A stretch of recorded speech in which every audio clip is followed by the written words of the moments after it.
classe mais corrupta que existe é a classe dos professores. Nosso estado não tem mais educação. Acabou por culpa dos professores da rede pública. Se omitir ou só querem cuidar de sua área eleitoral. São covardes e omissos, mas não são necessariamente corruptos. Eu sou professor, eu vou falar pra vocês, a classe mais corrupta que existe é a classe dos professores. Nosso estado não tem mais educação. Acabou por culpa dos professores da rede pública. Eles são responsáveis por destruírem a educação de nosso estado. E eu vou falar o porquê. Isso tem um histórico. Eu vim de uma época que foi quando iniciou-se essa degradação da educação na escola pública. Eu lembro até hoje meu último dia de aula. Pra quem não sabe, abandonei a escola. Passei posteriormente pelo programa do Enem que passava ensino médio e tudo mais. Eu tive que estudar por mim mesmo. Por quê? Eu saía da Vila Serrana, eu ia andando até a Praça Guadalajara, eu tinha que andar 1h20, 1h30 pra ter aula. Chegava na escola, vamos lá, o que era a aula minha? A professora de artes mandava de fechar o olho e fazer um círculo, isso ensino médio, um círculo com a mão esquerda. Cara, o que isso tem a ver com arte? Eu só fui começar a gostar de arte adulto, quando eu vi um editorial de Reinaldo Azevedo, que começou a trazer a história da arte. Eu comecei a me interessar por isso. Entendi a importância da estética na vida do ser humano e como a arte é ensinada errado em escola pública. Minha última aula que eu peguei na escola, até hoje eu lembro, foi aula de biologia. Eu não vou discutir religião nem nada do tipo. Só que a professora estava fazendo no quadro um sistema de formação planetária. Ela bate no quadro e fala: gente, eu tô fazendo isso aqui, só que tá tudo errado, porque foi Deus que criou tudo. Cara, eu levantei e fui embora. Eu virei e falei: ué, então por que diabos eu tô aqui perdendo meu tempo estudando isso? Sabe? E eu não tô debatendo Deus criado nem nada do tipo. Não tô entrando nesse mérito. Como é que um professor tá dando uma aula de uma coisa que nem ele acha que é aquilo ali? Sabe? É confuso. Eu tinha uma professora de português que ela era analfabeta. Ela não sabia escrever, a gente tinha que corrigir ela no quadro, ela não sabia ler. E quando eu fui reclamar, ela veio falar que eu estava com preconceito porque ela era da zona rural. Não, é porque ela é analfabeta. Eu conheço porrada de gente da zona rural que escreve e fala tranquilamente. Então, assim, esse é o nível dos nossos professores da rede pública. E por que isso? No Brasil, nós tivemos uma expansão universitária. O Brasil universalizou a educação. Logo, você não tinha tantas pessoas técnicas e competentes para adquirir determinados cargos. E eu pergunto pra você, você tem uma turma. Os melhores alunos da turma vão pegar nos cursos que mais vão dar validação econômica ou vão pegar os cursos médios e vão ser os melhores de suas categorias, conseguindo um retorno econômico grande. Agora, aquela galera do fundão, aquela galera que nunca faz nada, que às vezes é semi-analfabeta, que só esculhamba em toda a aula, vão fazer licenciatura, porque rapidinho pra você fazer o curso é patético. Com todo respeito, curso de licenciatura hoje é patético. Professores saem semi-analfabetos. Se no curso de licenciatura tivesse a prova do Enem no final, eu garanto que apenas 10 professores da Bahia conseguiam passar. É terrível. E aí vai ser empregado pelo REDA. A prova do REDA também, quando tem a prova, é aquela coisa picha, isso quando é indicação. Sabe? Então, essa galera que não estudou, essa galera que não fez porcaria nenhuma, se torna professora e vai dar aula pros seus filhos da próxima geração. Como é que você acha que eles vão aprender? Eu tenho empresas particulares de ensino e falo pra vocês. Eu tenho alunos da escola municipal, eu tenho alunos de escola estadual, eu tenho alunos de escola privada que o preço é mais acessível, e tenho alunos de escola privada de elite. Minha empresa existe há 8 anos, eu nunca tive um aluno de escola municipal que fosse alfabetizado. Nunca. Eu tenho que pegar um aluno menino e começar a alfabetizar do zero. Escolas estaduais, às vezes, variam, porque normalmente os professores têm um ensino muito ruim. Alguns casos, você salva um professor ou outro, mas o aluno ele já tem uma certa consciência, ele vai pro YouTube, ele busca aprender de outra forma. Então, eu dou mais o direcionamento. Alguns alunos de escola... na verdade, sim, alguns assim, porque é de lei. Todo aluno de escola estadual minha, eu tenho que fazer uma revisão de matemática do zero mesmo, adição e subtração, desde o zero. Tá na dúvida? Veja quantos colegas você tem que saber fazer divisão, ou porcentagem, regra de 3. A galera não sabe raciocínio básico, pô. Eu pego os meninos de 7 anos e ensino isso. Chega aluno pra mim de 19, 20 anos que não sabe, cara. O problema não é nem só não saber, é achar que não vai conseguir saber, porque acha que é algo muito complexo. Gente, em 5 minutinhos você ensina. É tão horrível, assim, nosso nível educacional, os professores nós temos atual, aí esses mesmos professores param de dar aula pra poder vir pedir mais feriado. Já faltam pra caramba, já não trabalham direito, fizeram greve pra ter folha de ponto. Isso é uma coisa, porque praticamente faltam pra caramba. Eu lembro o absurdo que foi a pandemia, que era quando nós mais precisamos de professores. Tem que eu fazer essa denúncia, que foi o seguinte: escola municipal sem aula. Estavam dando... você ia na escola, você pegava aquela lista de folhas, certo? plastificado que as escolas davam, o aluno aprendia em casa. Resumindo, não tinha aula e tinha que aprender forçado. Quem tinha um pai ou mãe que podia dar um auxílio aprendia, quem não tinha se lascou. Realidade é essa. Escolas estaduais, cada escola, o Estado se omitiu, cada escola fez o que queria, virou bagunça. O colégio militar, vou citar o colégio militar, tava dando aula via e-mail, velho. Quando passou pro Google Sala de Aula, que é uma ferramenta educacional gratuita que a gente usa, mas para os professores falou que não podia dar aula, pediu atestado. Eu lembro que meus alunos só tinham uma aula, que era professor de geometria, e ela também pediu atestado para não precisar dar aula. E eu vou citar aqui outra coisa. No período da pandemia, para quem não sabe, pessoal, isso aqui é extremamente justo. O professor que trabalha em zona rural, ele recebe uma verba a mais, porque ele está se deslocando. Então, quem trabalha se deslocando corre mais risco, porque você pode ter acidente na estrada, você tem um desgaste maior, você tem que ter uma linguagem mais adequada para o público-alvo. Então, é super justo que o professor que ele se desloca para dar aula, por exemplo, eu sou de Conquista, eu tenho que dar em uma zona rural, algo do tipo aqui próxima. Ele tem que ganhar um adicional. Só que na pandemia os professores estavam sem trabalhar. Então eles estavam sem trabalhar e estavam ganhando salário sem trabalhar. E teve um momento que a prefeitura cortou o adicional de viagem, porque ninguém estava viajando. Cara, a galera ficou fazendo protesto, falando que estavam passando fome, a prefeitura não tá pagando salário. E tinha todo defendendo a prefeitura, não. A prefeitura é cheia de erro. Só que, cara, esse é o nível asqueroso de, infelizmente, grande parte dos professores da rede pública. Infelizmente.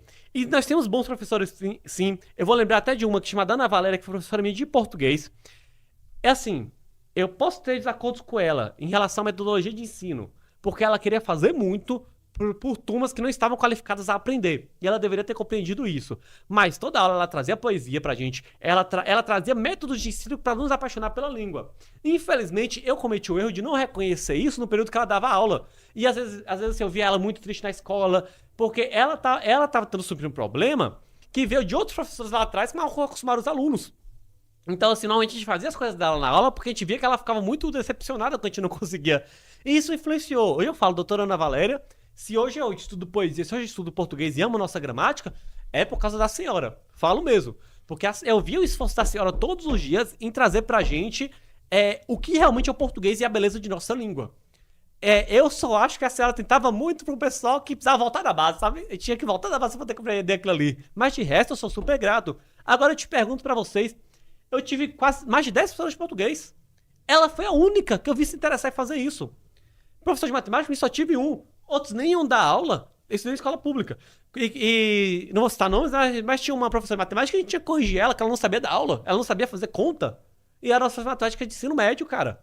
Então, assim, é muito absurdo o nível de despreparo dos professores da rede pública. Agora, essa galera, eles paralisaram as aulas porque eles tinham auxílio viagem, sendo que eles estavam em casa sem trabalhar, recebendo salário. E esse mesmo sindicato que trabalha assim para partidos políticos, porque vamos lembrar na eleição de Erzen, assim, galera, eu vou em comício de Lula, eu vou em comício de Jerônimo, eu vou em comício de Bolsonaro, porque eu trabalho com política, eu tenho que estar por dentro do que está acontecendo, beleza?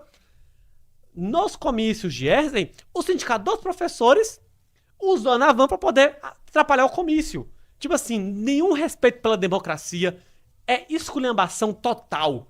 E esse é o nível pífio e chucro dos, infelizmente, que eu sei que tem uns que salvam, os que lutam mesmo. E esses professores, velho, eu defendo pra caramba que eles se lascam, porque infelizmente, como os colegas deles não são nada profissionais, eles acabam tomando as dores dos outros. E isso acontece muito. Se você tiver um bom professor, valorize ele pra caramba. Leve maçã, leve comida pra ele, que ele merece. Sabe? E isso é uma coisa bacana, que eu ganho dos meus alunos. Eu levava, por coincidência, parte do reconhecimento. Eu levava pros meus professores. Eu sou o cara que leva maçã pros professores. Até hoje, tô na faculdade, eu levo chocolate e tudo, sabe? Pros meus bons professores. E, cara, eu percebi que meus alunos também faziam a mesma coisa por mim. E, cara, eu já ganhei perfume de aluno, tudo eu já ganhei de aluno, velho. Você imaginar, sabe? Tudo, assim, desde comida, salgado, coisa, tudo, entendeu? Porque os alunos, eles reconhecem, cara, eles reconhecem quando alguém se dedica pela causa deles. Até criança sabe quando alguém tá ali se esforçando pra isso. Então, eu queria deixar mais essa nota de repúdio a esse grupo que não só destruiu a expectativa de futuro do nosso país, como são pessoas incompetentes lidando com nossa educação. E até no momento que constitucionalmente nós temos procedimento de eficiência, até hoje não foi estabelecido em lei, até o dia que obrigar a ter uma prova de eficiência e tirar uma média aritmética da competência dos alunos em sala de aula, esse tipo de gente ainda vai estar dando aula. Nosso estado só vai mudar, os políticos só vão mudar quando a gente começar a melhorar a classe dos professores. E não é mais dar mais dinheiro, não. Claro que tem que ser bem remunerado, lógico, mas tirar gente que não presta do ensino.